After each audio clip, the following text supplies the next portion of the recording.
Hello साथियों, तो स्वागत है आप सभी का अपने YouTube channel D study point में। उम्मीद करता हूँ आप लोग स्वस्थ और मस्त होंगे।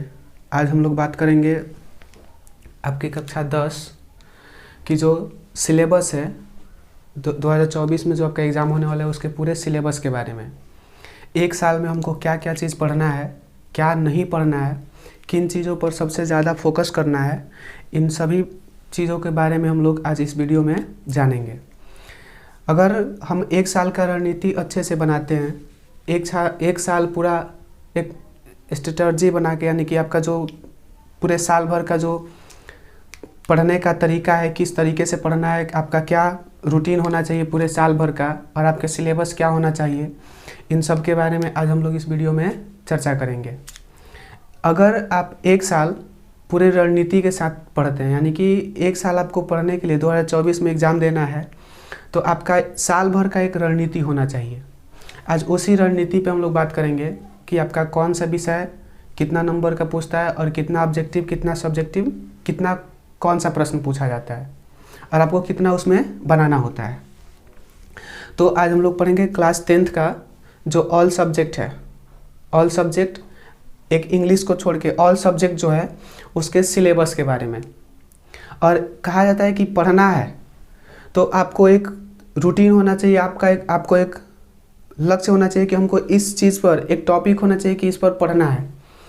अगर आप पढ़ते हैं, तैयारी करते हैं, तो केवल ये मायने नहीं रखता है कि आप क्या चीज़ पढ़ते हैं, ये भी मायने रखता है कि आप क्या चीज़ नहीं पढ़ते हैं। तो इसलिए आज हम लोग इस वीडियो में पूरा जानेंगे कि क्या क्या चीज़ हमको पढ़ना है। रणनीति होना चाहिए, तो उसके लिए एक लाइन लिखे हम कि इस दुनिया में हर कोई मेहनत कर रहा है आपसे आगे निकलने की। इस दुनिया में हर कोई मेहनत कर रहा है आपसे आगे निकलने की, सबसे आगे आपको भी निकलना है, तो सिर्फ मेहनत ही नहीं रणनीति की भी ज़रूरत पड़ेगी।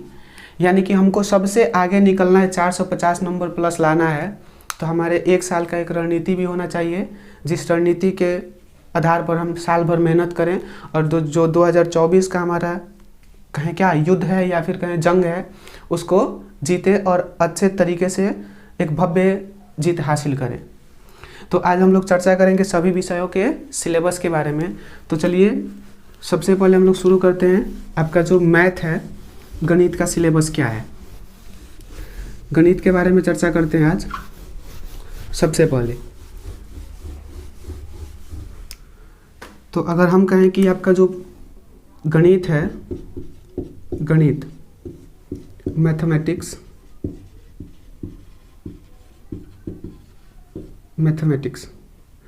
तो इसमें कितने प्रश्न आपसे पूछे जाएंगे और क्या क्या पूछे जाएंगे, यानी कि किस टाइप के प्रश्न पूछे जाएंगे, उन सभी चीज़ों के बारे में आज हम लोग जानेंगे। तो आपका कोई भी सब्जेक्ट हो, उसमें से आपको 50% ऑब्जेक्टिव और 50% सब्जेक्टिव बनाना होता है, लेकिन 50% में आपको डबल मिलता है, यानी कि 100% क्वेश्चन मिलता है, आपको 50% बनाना होता है। तो मैथ में भी वही होगा, इसमें 50% जो होगा वो ऑब्जेक्टिव होगा, ऑब्जेक्टिव, और इसका 50% जो होगा वो सब्जेक्टिव होगा, 50% सब्जेक्टिव होगा।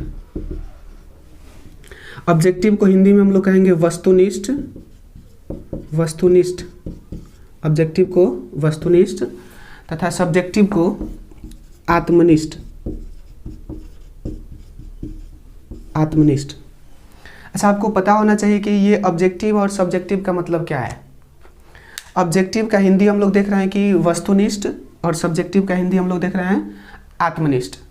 वस्तुनिष्ठ का मतलब होता है कि आपको विकल्प वाले प्रश्न दिए जाएंगे, ऑप्शन वाले प्रश्न होंगे, जिसमें एक क्वेश्चन होगा और उसका 4 ऑप्शन होगा। उस 4 ऑप्शन में कोई एक ऑप्शन सही होगा और वही ऑप्शन सही होगा, उसके अलावा आप किसी और ऑप्शन को लगाते हैं तो आपका क्वेश्चन जो होगा, उसका आंसर जो होगा वो गलत माना जाएगा। तो ये वस्तुनिष्ठ होता है, ये सबके लिए एक समान होता है। अगर 10 बच्चा है, 100 बच्चा है, उसको 100 ऑब्जेक्टिव, सबको एक ही 100 ऑब्जेक्टिव दिया गया, तो अगर मान लो कि अगर सभी क्वेश्चन कोई बनाता है, अगर किसी का ऑप्शन मान लो किसी उसमें से किसी क्वेश्चन का ऑप्शन सी है, मान लो 100 को क्वेश्चन था, 10 नंबर क्वेश्चन का ऑप्शन सी है, तो वो सभी बच्चा का जो पेपर होगा उसमें सी को ही सही माना जाएगा। सी के अलावा अगर वो गलत ऑप्शन को लगाया है, दूसरे ऑप्शन को लगाया है, तो उसको गलत माना जाएगा, यानी कि सबके लिए एक ही होगा। ये वस्तुनिष्ठ है। लेकिन अगर कहा जाए कि कोई एक परिभाषित क्वेश्चन दिया जाए, एक परिभाषा वाला क्वेश्चन दिया जाए जिसका कोई परिभाषा है और उसको किसी बच्चे को लिखना है, सब्जेक्टिव में दिया जाए, अगर एक क्वेश्चन 100 बच्चे को दिया जाए तो 100 बच्चा का आंसर अलग अलग हो सकता है, 100 तरीके का हो सकता है, उसका अपना लैंग्वेज, अपनी भाषा होनी चाहिए। तो सब्जेक्टिव जो क्वेश्चन होते हैं इसका आंसर आपको अंदर से अपने आत्मा से सोच के लिखना होता है। ये कोई रट के नहीं जाना होता है सब्जेक्टिव का, चाहे शॉर्ट टाइप हो चाहे लॉन्ग टाइप हो। ये इसका जो आंसर है आपके आत्मा से निकलता है, इसलिए इसको कहा जाता है आत्मनिष्ठ। तो एक क्वेश्चन होता है वस्तुनिष्ठ, एक होता है आत्मनिष्ठ। आत्मनिष्ठ का आंसर 100 बच्चा अगर लिखता है आंसर तो 100 बच्चा के लिए अलग अलग होगा, लेकिन इसमें आंसर फिक्स होता है। तो आत्मनिष्ठ और वस्तुनिष्ठ और आत्मनिष्ठ आपको समझ में आ रहा होगा, ऑब्जेक्टिव और सब्जेक्टिव। तो ऑब्जेक्टिव की अगर बात करें तो आपको ऑब्जेक्टिव टोटल 100 क्वेश्चन मिलेगा। ऑब्जेक्टिव में अभी बताया कि डबल मिलेगा, आधा आपको बनाना होगा। तो 100 क्वेश्चन मिलेगा ऑब्जेक्टिव में, जिसमें से आपको बनाना होगा मात्र कितना क्वेश्चन, 50 क्वेश्चन अटेंड करना होगा। और हर एक क्वेश्चन के लिए आपको 1 नंबर दिए जाएंगे। तो इस तरह मैथ के ऑब्जेक्टिव में आपको कितना नंबर मिलेगा, 50 अंक मिलेगा। सब्जेक्टिव की अगर बात करें तो सब्जेक्टिव में 2 तरह के क्वेश्चन पूछे जाएंगे, एक शॉर्ट टाइप जिसको आप लघु उत्तरीय बोलते हैं, और एक लॉन्ग टाइप जिसको आप दीर्घ उत्तरीय बोलते हैं। शॉर्ट टाइप और लॉन्ग टाइप।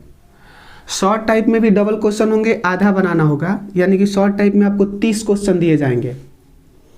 इस 30 क्वेश्चन में से आपको 15 क्वेश्चन बनाना होगा और हर एक क्वेश्चन के लिए 2 नंबर मिलेगा। तो इस तरह शॉर्ट टाइप में आपका 15 दुगना 30 नंबर मिलेगा, 30 अंक होगा। तथा लॉन्ग टाइप में आपको टोटल 8 क्वेश्चन दिए जाएंगे। इस 8 क्वेश्चन में आपको 4 क्वेश्चन अटेंड करना होगा और हर एक क्वेश्चन के लिए 5 अंक मिलेगा। तो इस तरह 5 चौका 20 अंक मिलेगा। तो मैथ का जो वस्तुनिष्ठ है उसमें से 50 अंक, और सब्जेक्टिव में शॉर्ट टाइप 30 अंक और लॉन्ग टाइप 20 अंक। इस तरह आपका 30, 20, 50 इधर आत्मनिष्ठ में यानी कि सब्जेक्टिव में, और 50 अंक ऑब्जेक्टिव में। तो टोटल आपका पेपर होगा कितने अंक का, 100 मार्क्स का, यानी कि 100 मार्क्स का पेपर होगा। 100 में अगर आप मैथ की तैयारी इस चैनल पे करते हैं, ढंग से करते हैं, यानी कि जितना शिद्दत से हम पढ़ाएं उतनी शिद्दत से अगर आप मेहनत कर दिए साल भर, तो मैं वादा करता हूं कि आपका मैथ में 95 प्लस कोई नहीं रोक सकता है। अगर आपने पूरे शिद्दत से मेहनत किया हो तब 95 प्लस कोई नहीं रोक सकता है। तो इसी तरह आपको मैथ में पढ़ना कितना होता है, तो मैथ में आपको टोटल 15 चैप्टर पढ़ना होता है। मैथ में आपको 15 चैप्टर पढ़ना है 10th के मैथ में, और 15 चैप्टर का थ्योरी, उसका जो चैप्टर स्टार्ट करने से जो थ्योरी है उसका बेसिक चीज़ है, सब चीज़ बताने के बाद आपके चैप्टर को हर एक चैप्टर वाइज, क्वेश्चन वाइज बताया जाएगा, तथा टेस्ट की भी सुविधा उपलब्ध कराया जाएगा इस चैनल पे। तो इसलिए आप लोग नए होंगे तो प्लीज़ चैनल को सब्सक्राइब कर लीजिएगा, तथा अपने दोस्तों को भी बोल दीजिएगा कि सब्सक्राइब कर ले, दोस्तों के पास भी आप लोग शेयर कर दीजिएगा। तो ये मैथ का सिलेबस मैं आशा करता हूँ कि आप लोग को समझ में आ गया होगा। तो अब लोग हम बात करते हैं साइंस के सिलेबस के बारे में। साइंस का जो आपका है विज्ञान में आपको कितने बुक पढ़ना है बताइएगा, कमेंट करके बताइए। विज्ञान में कितना बुक पढ़ना है? विज्ञान में आपको 3 बुक पढ़ना है। अभी हम लोग को विज्ञान में कितना बुक पढ़ना है? 3 बुक। साइंस की बात करें तो साइंस, विज्ञान में आपको 3 बुक पढ़ना है, लेकिन इसका पेपर कितने मार्क्स का देना है आपको बोर्ड में? तो इसका पेपर आपको देना है मात्र 80 मार्क्स का, यानी 80 अंक का पेपर आपका होगा। तो कहिएगा कि 100 अंक का होता है, 80 अंक ये है, तो 80 अंक ये होगा, और 20 अंक आपका 20 मार्क्स जो होगा ये प्रैक्टिकल का होगा। 20 मार्क्स आपका प्रैक्टिकल का होगा, जो आपको कहाँ से मिलेगा? आपके स्कूल से मिलेगा। अगर आप स्कूल में आपका परसेंटेज अच्छा है, यानी कि आप अच्छे प्रेजेंट हुए हैं, आपका प्रेजेंट जो है, अटेंडेंस जो है एवरेज है, या अटेंडेंस आपका अच्छा है, या आपके स्कूल में बिहेवियर अच्छा है, तो आपको ये 20 में 20 अंक मिल जाते हैं। तो साइंस का ये 20 अंक तो फिक्स होता है सबके लिए। 20 मार्क्स सबके लिए फिक्स होता है। यानी कि आपको लड़ना कितने अंकों के लिए, पढ़ना कितने अंकों के लिए है, 80 अंकों के लिए पढ़ना है। तो इस तरह अगर देखें तो साइंस और आसान है। तो 80 अंक में हम लोग को पढ़ना कितना बुक है, 3 बुक पढ़ना है। 80 अंक में आपको 3 बुक पढ़ना है। 80 अंक में 3 बुक पढ़ना है, जिसमें सबसे पहले हम लोग पढ़ेंगे किसको, फिजिक्स को, फिजिक्स जिसको हम कहेंगे भौतिकी, भौतिकी। दूसरा आपको पढ़ना है केमिस्ट्री, केमिस्ट्री जिसको हम लोग कहेंगे रसायन शास्त्र या रसायन विज्ञान। तीसरा आपको पढ़ना है बायोलॉजी, जिसको हम बोलेंगे जीव विज्ञान, जीव विज्ञान। तो आपको 80 अंक का जो पेपर होगा, इसके लिए आपको 3 बुक पढ़ना है, फिजिक्स, केमिस्ट्री और बायोलॉजी। फिजिक्स, केमिस्ट्री, बायोलॉजी, ये तीनों मिलके आपका फिर 50% ऑब्जेक्टिव और 50% सब्जेक्टिव। जो 50% ऑब्जेक्टिव होगा, तो बताइए आपका 80 अंक का पेपर है, तो इसका 50% कितना हुआ, 50% 40 अंक हुआ, 40 हुआ। तो यानी कि 40 मार्क्स का जो होगा वो आपका ऑब्जेक्टिव होगा, 40 मार्क्स का। और 40 मार्क्स के ऑब्जेक्टिव में आपको टोटल क्वेश्चन दिए जाएंगे 80 question. 80 question physics, chemistry, biology सब मिल के होंगे। और इस 80 क्वेश्चन में आपको 40 क्वेश्चन बनाना होगा, 40 क्वेश्चन अटेंड करना होगा। तो 80 में 40 अटेंड करते हैं, हर एक के लिए 1 अंक मिलता है। तो कितना अंक हो गया आपका, 40 अंक। बच गया 40, जो सब्जेक्टिव होगा आत्मनिष्ठ प्रश्न होगा। और आत्मनिष्ठ यहाँ 3 सब्जेक्ट जो दिख रहे हैं, सब में short type, long type, short type, long type तीनों में होगा। तो अगर हम फिजिक्स की बात करें तो फिजिक्स में आपका शॉर्ट टाइप और इसमें लॉन्ग टाइप। सबसे इम्पॉर्टेंट आपका फिजिक्स, देखिए आप 10th अगर अच्छे से पढ़ते हैं, साइंस सबको आसान लगता है। जो समझ के पढ़ेगा, जिसको साइंस दिमाग में जाएगा, दिमाग के अंदर जाएगा, तो साइंस आसान है। अगर ऊपर ऊपर चला जाए तो वो बच्चे बोलते हैं कि साइंस मुश्किल है, नींद लगने लगेगा आपको साइंस पढ़ते समय। आपको साइंस जो पढ़ाया जाएगा, आपके आसपास जितनी भी घटनाएं घट रही है उन सब का उदाहरण देके पढ़ाया जाएगा, सीधे आपके दिमाग में बैठ जाएगा विज्ञान। विज्ञान जैसा इंटरेस्टिंग कोई सब्जेक्ट है ही नहीं। तो विज्ञान फिजिक्स में जो शॉर्ट टाइप पूछा जाएगा, इसमें आपको पूछे जाएंगे टोटल 8 क्वेश्चन। शॉर्ट टाइप में 8 क्वेश्चन, या लघु उत्तरीय जिसको कहते हैं आप लोग, लघु उत्तरीय में 8 क्वेश्चन पूछे जाएंगे, जिसमें से बनाना होगा 4 क्वेश्चन। 4 प्रश्न बनाने होंगे, हर एक के लिए 2 अंक मिलेगा। तो इस तरह कितना अंक हो गया, 8 अंक। उसके बाद लॉन्ग टाइप जो होगा फिजिक्स में, इसमें आपको 2 क्वेश्चन पूछे जाएंगे। जितना क्वेश्चन पूछा जाएगा उसका आधा बनाना है। 2 क्वेश्चन लॉन्ग टाइप होगा, 1 क्वेश्चन आपको बनाना है। और 1 क्वेश्चन के लिए 6 अंक मिलेगा फिजिक्स में, जिसमें से एक या तो न्यूमेरिकल टाइप क्वेश्चन होगा और एक जो होगा डिफिनेशन वाला होगा। एक का न्यूमेरिकल लिखिए तो एक का डिफिनेशन लिखिए। या तो आपको न्यूमेरिकल आसान लगता है तो न्यूमेरिकल कर लीजिए, डिफिनेशन आसान लगता है तो डिफिनेशन आसान लिख दीजिए। यहाँ अगर आप इस चैनल पे पढ़ते हैं तो आप दोनों कर सकते हैं। आपके हाथ में दोनों होगा, दोनों हाथ में बोला जाता है ना, दोनों हाथ में लड्डू। ये भी खाइए, ये भी खाइए, दोनों खाइए, दोनों मत खाइए। दोनों खाएंगे तो 12 नंबर नहीं मिलेगा। एक ही प्रश्न बनाइए, सही समय का भी ध्यान रखना होता है परीक्षा में। तो एक प्रश्न आपके 6 अंक का होगा, तो इस तरह आपका लॉन्ग टाइप में मिलेगा कितना अंक, 6 अंक। तो फिजिक्स से आपका हो गया 8 और 6 14 अंक। केमिस्ट्री में की बात करें तो केमिस्ट्री में भी 2 शॉर्ट टाइप और एक लॉन्ग टाइप। शॉर्ट टाइप में इसमें क्वेश्चन उतना ही पूछा जाएगा जितना फिजिक्स में। फिजिक्स में कितना 8 पूछा गया था, जिसमें से आपको बनाना कितना है 4। तो केमिस्ट्री में भी 8 क्वेश्चन पूछे जाएंगे, बनाना होगा 4 क्वेश्चन, हर एक के लिए 2 अंक मिलेगा। तो 4 दूना 8 अंक हो गया आपका। लॉन्ग टाइप की बात करें तो लॉन्ग टाइप इसमें भी 2 पूछे जाएंगे, 1 बनाना होगा। तो 1 बनाना होगा 1, और इसमें एक जो क्वेश्चन होगा वो 5 अंक का होगा। तो 5 अंक, 1 क्वेश्चन बनाते हैं तो 5 अंक मिलेगा। तो इसमें 8 और 5 13 अंक हो गया। केमिस्ट्री से 13 अंक सब्जेक्टिव में और फिजिक्स से 14 अंक सब्जेक्टिव में। बायोलॉजी की बात की जाए तो इसमें भी शॉर्ट टाइप और एक लॉन्ग टाइप। तो शॉर्ट टाइप यानी लघु उत्तरीय में इसमें भी 8 प्रश्न पूछे जाएंगे, जिसमें से आपको बनाना होगा कितना, 4 प्रश्न बनाना होगा। 8 प्रश्न पूछे जाएंगे, 4 प्रश्न बनाना होगा और हर एक के लिए कितना अंक मिलेगा, 2 अंक मिलेगा। तो हर एक के लिए 2 अंक मिलता है, इस तरह आपका 8 अंक। और लॉन्ग टाइप में 2 क्वेश्चन पूछे जाएंगे, एक क्वेश्चन बनाना होगा 5 अंक के लिए, 5 अंक। तो फिजिक्स, केमिस्ट्री, बायोलॉजी अगर तीनों की बात करें तो फिजिक्स में आपका 8 शॉर्ट और 6 लॉन्ग, 8 6 14, इसमें 8 5 13, 8 5 13, 13 और 13 26 और 14 40, यानी कि 40 अंक आपका हो गया सब्जेक्टिव आत्मनिष्ठ। इसको आपको इस तरीके से पढ़ा दिया जाएगा कि वहाँ एकदम, यहाँ क्वेश्चन देखिएगा, माइंड से ऑटोमेटिक आंसर निकलने लगेगा, एकदम आपको याद आ जाएगा क्लास की बातें कि हमने एडी स्टडी पॉइंट पे क्या पढ़ा है। तो अगर आप 1 साल मन लगा के पढ़ते हैं, मैं वादा करता हूँ कि आपका रिजल्ट 450 प्लस कोई नहीं रोक सकता है 2024 में। तो इस तरह साइंस का सिलेबस हो गया कंप्लीट। 40 अंक का सब्जेक्टिव, 40 अंक का ऑब्जेक्टिव, 80 अंक और 20 अंक आपका प्रैक्टिकल जो आपको स्कूल से मिलेगा। तो इसके बाद हम बात करते हैं सोशल साइंस की। सोशल साइंस की बात करें अगर,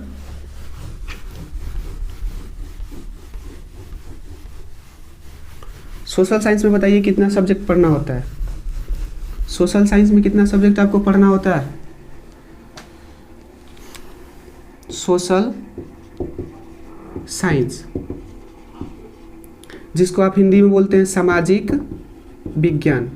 देखिए साइंस और सामाजिक विज्ञान, साइंस यानी विज्ञान और सामाजिक विज्ञान, दोनों का पेपर का पैटर्न एक ही होता है।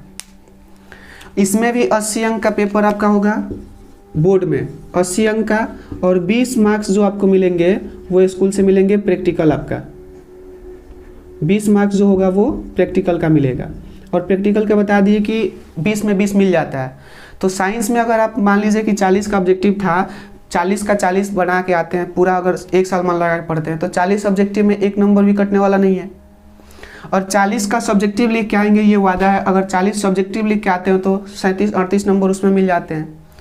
तो इस तरह आपके हो गए टोटल 77-78 नंबर हो जाएंगे 80 में, और 20 अंक आपका प्रैक्टिकल का रखा है, तो आपका 95 प्लस तो आएगा ही। ठीक उसी तरह सामाजिक विज्ञान है, 20 अंक प्रैक्टिकल, 80 अंक का पेपर। हमको लड़ना है इस 80 अंक के लिए, पढ़ना है साल भर इस 80 अंक के लिए। तो आप बताइए सोशल साइंस में कितने सब्जेक्ट पढ़ने होते हैं? सोशल साइंस में मुख्य रूप से 4 सब्जेक्ट पढ़ने होते हैं, और एक भूगोल जो है आपका ज्योग्राफी, ज्योग्राफी का ही एक छोटा सा भाग होता है आपदा प्रबंधन, डिजास्टर मैनेजमेंट, उसको भी पढ़ना होता है। तो इसमें आपको टोटल पढ़ना होता है कितना बुक? 5 बुक, यानी कि डिजास्टर मैनेजमेंट को ले लिया जाए तब, लेकिन मुख्य रूप से 4 बुक ही पढ़ना होता है। डिजास्टर मैनेजमेंट जो है आपका आपदा प्रबंधन, वो भूगोल का ही एक हिस्सा है। तो सबसे पहले इसमें पढ़ेंगे हम लोग इतिहास को, इतिहास जिसको हम लोग बोलते हैं हिस्ट्री, और दूसरा भूगोल, भूगोल जिसको इंग्लिश में बोलेंगे हम लोग जियोग्राफी। तीसरा आपका होगा अर्थशास्त्र, अर्थशास्त्र जिसको हम कहेंगे इकोनॉमिक्स, इकोनॉमिक्स। और लास्ट में आपको पढ़ना है क्या?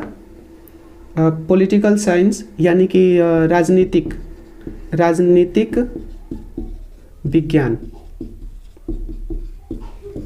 पॉलिटिकल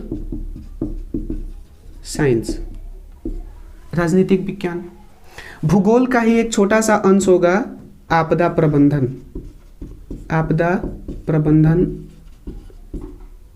जिसको हम कहेंगे डिजास्टर मैनेजमेंट, डिजास्टर मैनेजमेंट। तो आपका सोशल साइंस में इस तरह सब्जेक्ट हो गया इतिहास, भूगोल, अर्थशास्त्र, राजनीतिक विज्ञान। और इसमें भूगोल जो है उसी का एक छोटा सा भाग होगा आपदा प्रबंधन। आपदा प्रबंधन से 4 अंक के प्रश्न पूछे जाते हैं सब्जेक्टिव में। ये सभी मिला के 50% ऑब्जेक्टिव, यानी कि 40 अंक का आपका हो गया ऑब्जेक्टिव वस्तुनिष्ठ प्रश्न। और ये अगर चारों सब्जेक्ट मन लगा के आप पढ़ते हैं, ये भी पढ़ाया जाएगा, इस चैनल में पढ़ाया जाएगा और तरीके से पढ़ाया जाएगा। और ये आपके ऐसे सब्जेक्ट होते हैं जो ये केवल 10th तक साथ नहीं देते हैं, आप कहीं तक पढ़िए। अगर आप 10th 9th 10th का सोशल साइंस अच्छे से पढ़ लिए तो आप 10th के बाद 12th के बाद आप किसी भी सेक्टर में जाते हैं, चाहे एसएससी हो चाहे कोई भी हो, एसएससी हो, बिहार पुलिस हो, दरोगा हो, यहाँ तक कि यूपीएससी बीपीएससी की बात की जाए उसमें भी ये सभी विषयों का महत्वपूर्ण रोल होता है, महत्वपूर्ण योगदान होता है। तो ये बड़े मज़ेदार सा होने वाला है सब्जेक्ट। इसको अगर आप मन लगा के पढ़ते हैं और समझ के पढ़ते हैं, एक चीज़ों से जोड़ के पढ़ते हैं। इतिहास क्या है, रटने वाला नहीं है। ये एक चीज़ों को दूसरे से जोड़िए, दूसरे को तीसरे से जोड़िए, एक चैन बना लीजिए, चैन बना के पढ़िए, मज़ा आता है पढ़ने में। तो इतिहास भूगोल अगर आप पढ़ते हैं तो बाकी आगे चल के जितने भी एंट्रेंस आपके होंगे, जितने भी एंट्रेंस के एग्जाम होंगे, उन सब के लिए भी ये बहुत महत्वपूर्ण होने वाले हैं। तो इसमें 40 अंक का ऑब्जेक्टिव तो आपको समझ में आ रहा है कि 80 क्वेश्चन पूछे जाएंगे, 40 क्वेश्चन बनाना होगा। बच गए 40 का सब्जेक्टिव। अब 40 का सब्जेक्टिव में ये 5 सब्जेक्ट हो गए, 4 वो सब्जेक्ट, एक आपदा प्रबंधन को भी ले लीजिए, 5 सब्जेक्ट हो गए। इन 5 की अगर बात की जाए तो इतिहास में से और भूगोल में से ये 2 सब्जेक्ट से क्वेश्चन थोड़ा सा ज़्यादा होंगे, और अर्थशास्त्र, राजनीतिक विज्ञान और आपदा प्रबंधन से कम क्वेश्चन होंगे। तो इतिहास की अगर बात करें तो इतिहास की अगर बात की जाए तो देखिए, इतिहास में आपका शॉर्ट टाइप और लॉन्ग टाइप दोनों पूछे जाएंगे। शॉर्ट टाइप जो इसमें इतिहास में होगा वो टोटल 6 क्वेश्चन पूछे जाएंगे इतिहास के शॉर्ट टाइप में, यानी कि लघु उत्तरीय में 6 क्वेश्चन पूछे जाएंगे, जिसमें से आपको बनाना होगा 3 क्वेश्चन और हर एक के लिए 2 अंक मिलेंगे। तो 3 दूना कितना अंक मिल गया, 6 अंक। और लॉन्ग टाइप में 2 क्वेश्चन पूछे जाएंगे, जिसमें से 1 क्वेश्चन बनाना होगा और 1 क्वेश्चन के लिए 4 अंक आपको मिलेंगे। तो इस तरह लॉन्ग टाइप में आपका कितना, 4 अंक मिलेगा। तो 6 अंक शॉर्ट टाइप का, लघु उत्तरीय का, और 4 अंक दीर्घ उत्तरीय का, 6 4 10 अंक आपका हो गया इतिहास से 10 अंक। भूगोल में भी शॉर्ट टाइप और लॉन्ग टाइप। शॉर्ट टाइप में फिर वही इतिहास वाला ही सिलेबस होगा, यानी कि आपसे 6 क्वेश्चन पूछे जाएंगे, 3 क्वेश्चन बनाना होगा, हर एक के लिए 2 अंक मिलेगा, 3 दूना 6 अंक। और लॉन्ग टाइप में 2 क्वेश्चन पूछे जाएंगे, 1 बनाना होगा, 4 अंक का होगा, 4 अंक मिलेगा। यानी कि इतिहास और भूगोल में से आपका टोटल कितना 10 अंक हो गया। 10 अंक हिस्ट्री से, 10 अंक ज्योग्राफी से। इकोनॉमिक्स जो है इससे शॉर्ट टाइप में क्वेश्चन कम होंगे, जैसे कि यहाँ भूगोल में 6 क्वेश्चन था, अर्थशास्त्र में आपका 4 क्वेश्चन होगा। तो अर्थशास्त्र में अगर हम बात करें शॉर्ट टाइप की, तो इसमें शॉर्ट टाइप जो होगा आपका शॉर्ट टाइप में आपसे 4 क्वेश्चन पूछे जाएंगे, जिसमें से 2 क्वेश्चन बनाना होगा। तो 2 के 2 अंक मिलेंगे, 2 दूगुना 4 अंक। और लॉन्ग टाइप जो होगा इसका लॉन्ग में आपसे 2 क्वेश्चन पूछे जाएंगे, 1 बनाना होगा और 4 अंक मिलेगा, 4 अंक। तो 4 4 8, अर्थशास्त्र से आपका कितना अंक हो गया, 8 अंक। राजनीतिक विज्ञान से अगर बात करें तो राजनीतिक विज्ञान से भी यही होगा, अर्थशास्त्र वाला सिलेबस। शॉर्ट टाइप में 4 क्वेश्चन पूछे जाएंगे, 2 क्वेश्चन बनाना होगा, हर एक के लिए 2 अंक मिलेगा। तो 2 दूगुना कितना अंक हो गया आपका, 4 अंक। और लॉन्ग टाइप में 2 क्वेश्चन पूछे जाएंगे, 1 बनाना होगा, 1 के लिए 4 अंक मिलेगा, 4 अंक। तो इस तरह पॉलिटिकल में आपके हो गए कितने, 8 अंक। और डाइजेस्टर मैनेजमेंट में केवल शॉर्ट टाइप क्वेश्चन पूछा जाता है। आपदा प्रबंधन में केवल लघु उत्तरीय, और लघु उत्तरीय कितने प्रश्न पूछे जाएंगे, 4। बनाना होगा कितना, 2, हर एक के लिए 2 अंक। तो 2 2 4 अंक। तो इस तरह से देखिए आपका 10 अंक इतिहास का, 10 अंक भूगोल का, 20 अंक हुआ, 8 अंक अर्थशास्त्र का, 28 अंक, और 8 अंक राजनीतिक विज्ञान का, तो 28 और 8 36 अंक, और 4 अंक आपके आपदा प्रबंधन का, तो 36 4 40 अंक। ये सब्जेक्टिव के 40 अंक हो गए। और ये इस लेवल से पढ़ा दिया जाएगा आपको, उस तरीके से पढ़ा दिया जाएगा कि एक भी क्वेश्चन आपका परीक्षा में नहीं छूटेगा, चाहे ऑब्जेक्टिव हो चाहे सब्जेक्टिव हो। तो इसमें ये 20 अंक फिक्स हैं, और इधर से 80 में आप 75 प्लस लाएंगे, तो 75 प्लस इधर का, 20 अंक इधर का, 95 प्लस इसमें भी फिक्स है, कोई दिक्कत नहीं है। तो ये रहा आपके सोशल साइंस का सिलेबस। आप स्क्रीनशॉट लेना चाहे तो ले सकते हैं। सोशल साइंस बहुत मज़ेदार चैप्टर है, मज़ेदार सा विषय है। अगर आप पढ़ते हैं मन लगा के साल भर, तब आप हमको 1 साल दीजिए, हम आपको पूरा योगदान, यानी कि आपका पूरा रिजल्ट लाने में अपना पूरा समझिए कि अपना भी 1 साल पूरा झोंक देंगे। हमको आप 1 साल दीजिए, हम आपको रिजल्ट देंगे। तो यहाँ इसके बाद हम बात करते हैं सोशल साइंस के बाद हिंदी के बारे में। हिंदी में आपका क्या होगा, हिंदी का सिलेबस क्या होगा?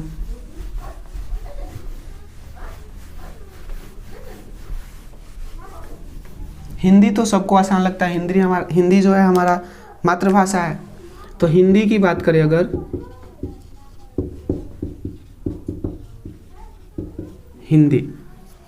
हिंदी में यहाँ आपको व्याकरण भी पढ़ाए जाएंगे और व्याकरण के साथ साथ आपका बुक भी चैप्टर वाइज और हर एक चैप्टर का ऑब्जेक्टिव, सब्जेक्टिव और शॉर्ट टाइप, लॉन्ग टाइप सब क्वेश्चन कराए जाएंगे। तो आप बस इस चैनल पे बने रहिएगा अंत तक बने रहिएगा। रिजल्ट देना, समझिए कि हम लोग का मेहनत है तो रिजल्ट होगा ही होगा। तो हिंदी के सिलेबस की बात की जाए तो इसमें भी वही, ये पेपर आपका होगा 100 मार्क्स का, 100 मार्क्स का पेपर होगा, जिसमें 50% ऑब्जेक्टिव और 50% सब्जेक्टिव। ऑब्जेक्टिव की अगर बात करें तो ऑब्जेक्टिव में 50% जो आपका ऑब्जेक्टिव होगा, इसमें आपको 100 क्वेश्चन पूछे जाएंगे, जिसमें से बनाना होगा मात्र 50 क्वेश्चन और हर एक क्वेश्चन के लिए 1 अंक मिलेगा। तो 50 अंक आपका ऑब्जेक्टिव का हो गया। सब्जेक्टिव की अगर बात करें तो 50 अंक का आपका सब्जेक्टिव होगा, 50 अंक का सब्जेक्टिव होगा,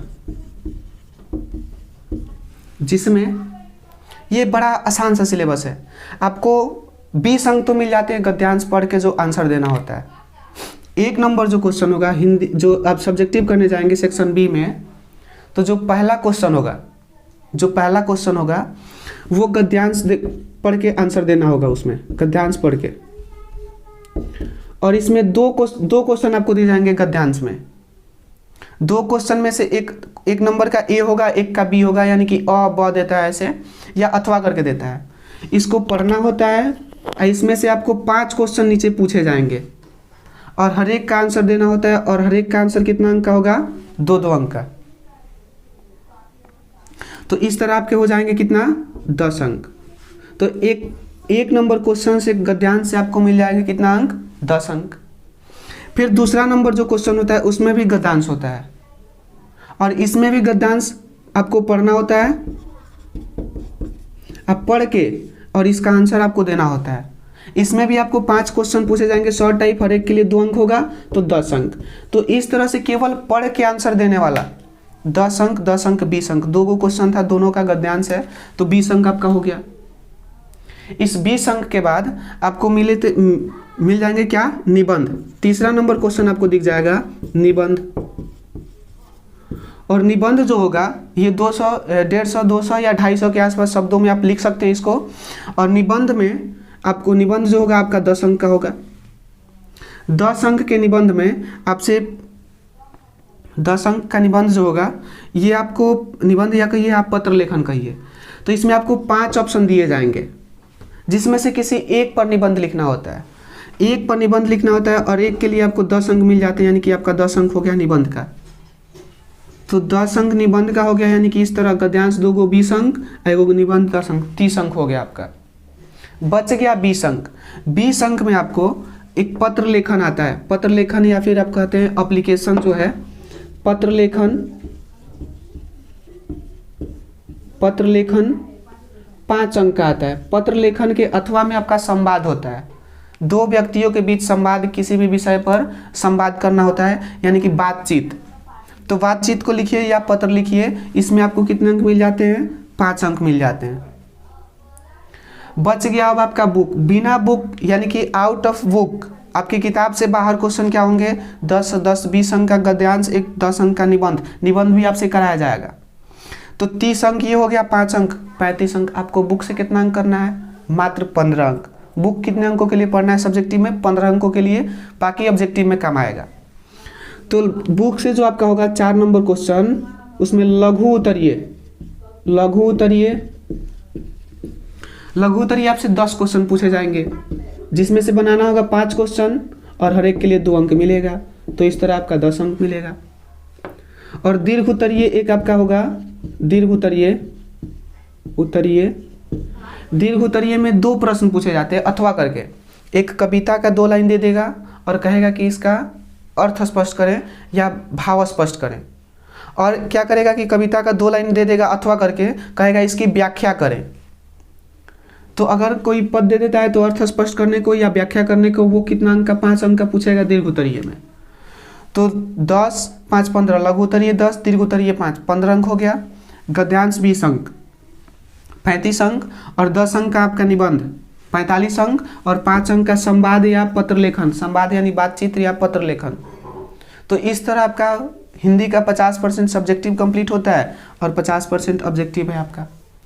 हिंदी भी अगर मन लगा के पढ़ते हैं तो हिंदी में हम 95 प्लस तो नहीं कहेंगे, लेकिन 90 प्लस आपका कोई नहीं रोक सकता है, क्योंकि हिंदी में आपके राइटिंग पर कुछ नंबर काट लिए जाते हैं। हर्षई दीर्घई तारकुन बारजुन में आपको नंबर काट लिए जाते हैं, लेकिन फिर भी 90 प्लस नंबर आप ला सकते हैं अगर 1 साल मन लगा के मेहनत करते हैं तो। और लास्ट सिलेबस आपका बच गया संस्कृत का। चलिए संस्कृत के बारे में हम लोग देखते हैं। संस्कृत में आपको क्या पढ़ना है।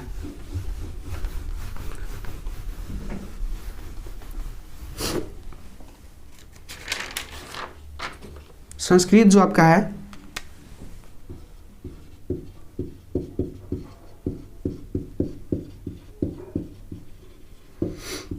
इसमें भी आपका 50% ऑब्जेक्टिव होगा और आपका 50% सब्जेक्टिव होगा। ये ऑब्जेक्टिव और ये सब्जेक्टिव। 50% objective, 50% subjective. ऑब्जेक्टिव जो होंगे, अच्छा हिंदी में एक चीज़ हम बताना भूल गए, हिंदी में जो 50% ऑब्जेक्टिव होगा आपका, उसमें 100 क्वेश्चन में 50 क्वेश्चन जो होगा आपका व्याकरण से होगा और 50 क्वेश्चन आपका बुक से होगा। 100 क्वेश्चन होगा, 100 क्वेश्चन में आपको 50 क्वेश्चन बनाना होता है। व्याकरण इसमें देखो हम बताना भूल गए, सॉरी इसके लिए। 100 क्वेश्चन में आपका 50%, जैसे कि यहाँ 50% ऑब्जेक्टिव हो गया, तो फिर 50% का 50% व्याकरण और 50% आपका बुक। तो यहाँ ऑब्जेक्टिव जो 50% है संस्कृत का, इसमें 100 पेपर आप 100 अंक 100 क्वेश्चन दिए जाएंगे। संस्कृत में आपको 100 क्वेश्चन दिए जाएंगे ऑब्जेक्टिव में, जिसमें से 50 जो क्वेश्चन होगा 50 के आसपास ये व्याकरण से होगा, संस्कृत व्याकरण से, और 50 क्वेश्चन आपके बुक से होगा, 50 क्वेश्चन आपके बुक से होगा। तो जो ये 50 क्वेश्चन व्याकरण और 50 क्वेश्चन बुक से होगा, इसमें से आपको 100 क्वेश्चन में मात्र 50 क्वेश्चन अटेंड करना होता है। तो 50 क्वेश्चन आप अटेंड करते हैं, यानी कि 50 ऑब्जेक्टिव क्वेश्चन बनाना होता है 100 क्वेश्चन में। तो आपको व्याकरण बुक तरीके से पढ़ाया जाएगा, बस आप इस चैनल पे बने रहिए। बात करें अगर सब्जेक्टिव की, तो सब्जेक्टिव में वही हिंदी टाइप का होता है। इसमें भी गद्यांश पूछे जाते हैं, और गद्यांश जो होते हैं आपके इसमें से 13 अंक के पूछे जाते हैं। 1 नंबर का जो गद्यांश होगा, इसमें एक गद्यांश दिया रहेगा आपको पढ़ने के लिए, गद्यांश दिए रहेंगे, और गद्यांश पढ़ के आपको आंसर देना होता है। और इसमें से आपको क्वेश्चन पूछे जाते हैं 7 अंक का, जिसमें से 3 जो होते हैं क्वेश्चन, 3 लघु उत्तरीय होते हैं, हर एक के लिए 2 अंक मिलता है, और एक जो होता है उसका शीर्षक लिखना होता है। तो 3 दूगुना 6 अंक, और एक शीर्षक के लिए 7 अंक। गद्यांश में से 7 अंक मिलता है। इसमें 2 गद्यांश होते हैं, अथवा होता है, दोनों में से किसी का भी आंसर आप पढ़ के दे सकते हैं। और दूसरा नंबर जो क्वेश्चन पूछा जाता है वो भी गद्यांश होता है, इसको भी पढ़ के आंसर देना होता है, जो पूछा जाता है आपका 6 अंक का। और इस 6 अंक में आपको 3 शॉर्ट टाइप क्वेश्चन होते हैं, तीनों का आंसर देना होता है। 3 दूगुना 6 अंक। ये बड़ा आसान होता है, पढ़ना है, पढ़ के आंसर दे देना है। ऊपर दिया रहेगा 1 पद आंसर, 1 पद वाला क्वेश्चन का आंसर देना है, एक वाक्य में देना होता है। वाक्य में लिखना कहे तो वाक्य में लिखेंगे पूरा, 1 पद में आंसर लिखने को कहे तो 1 पद में लिखेंगे। तो इस तरह 7, 6, 13 अंक आपका गद्यांश का हो गया। तीसरा नंबर जो आपका क्वेश्चन होगा वो अनुच्छेद होगा। अनुच्छेद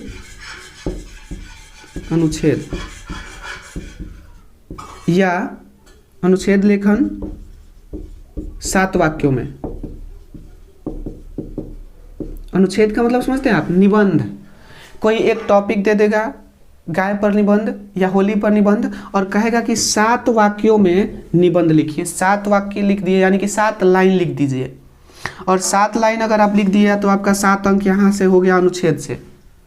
तो 7, 6, 13 और 7, 20 अंक आपका हो गया, ये आपकी किताब के बाहर से। उसके बाद आपका होता है अनुवाद। अनुवाद यानी कि हिंदी दिया रहेगा, हिंदी का एक वाक्य दिया रहेगा, उसका अनुवाद आपको संस्कृत में करना होता है। तो अनुवाद में 12 गो हिंदी का वाक्य दिया रहेगा, 12 गो, 12 अनुवाद करने के लिए देता है, जिसमें से आपको 6 गो के अनुवाद करना होता है। हर एक के लिए 1 अंक मिलता है, यानी कि 6 अंक आपका हो गया। तो इधर देखिए 7 6 13 अंक गद्यांश का और 7 अंक आपका अनुच्छेद का, 13 और 7 20 अंक और 6 अंक अनुवाद के लिए। तो 20 और 6 26 अंक हो गया। बच गया आपका मात्र 14 अंक। 14 अंक में आपका बुक का सिलेबस का क्वेश्चन होगा बुक से, जिसमें से आपको लघु उतरिए कितना अंक हो गया था इधर, 7 7 14 6 20 और 6 26।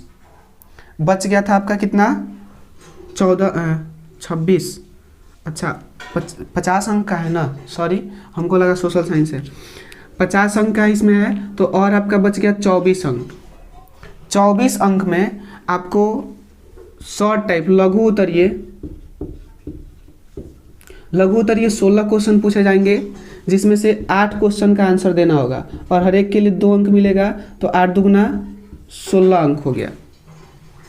तो ये इस तरह आपसे 16 अंक इधर और इधर हुआ था आपका कितना 26, 16 और 26 हो गया कितना 42 अंक।